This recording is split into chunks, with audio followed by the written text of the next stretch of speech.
લોકસભાની ચૂંટણીમાં હવે પાર્ટીઓ પોતાના ઉમેદવારો જાહેર કરી રહી છે।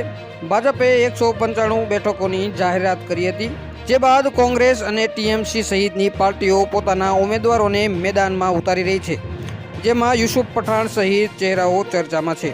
હવે વધુ એક ક્રિકેટર મોહમ્મદ શમીનું નામ પણ ચર્ચામાં આવી રહ્યું છે। મોહમ્મદ શમીને લોકસભાની ટિકિટ આપવામાં આવશે તેવી ચર્ચાઓએ જોર પકડ્યું છે।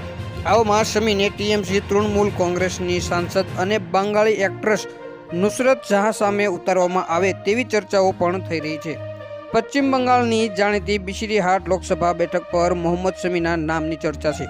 આ બેઠક પર હાલ પશ્ચિમ બંગાળની અભિનેત્રી નુસરત જહાં સાંસદ છે। હવે આ સુંદરી અને સાંસદ સામે ભાજપ તરફી ક્રિકેટર મોહમ્મદ શમીને ઉતારવામાં આવશે તેવી અટકળાઓ થઈ રહી છે। મહત્વનું છે કે બિશરીહાટ લોકસભાના બેઠક પર 2009થી તૃણમૂલ કોંગ્રેસનો કબજો છે। સેલિબ્રિટી સામે સેલિબ્રિટીને ઉતારવામાં આવે તેવી અટકળાઓમાં શમીનું નામ ચર્ચાઈ રહ્યું છે, પરંતુ આ અંગે હજુ સુધી કોઈ સ્પષ્ટતા કરવામાં આવી નથી। આ વખતની ચૂંટણીમાં પણ પોતાની સીટ જાળવી રાખવા માટે ટીએમસી અભિનેત્રીને જ મેદાનમાં ઉતારે તેવી સંભાવનાઓ વ્યક્ત કરાઈ રહી છે। આવામાં જોવાનું એ રસપ્રદ રહેશે કે આખરે ચૂંટણી લડવા અંગે મોહમ્મદ શમી શું નિર્ણય લે છે।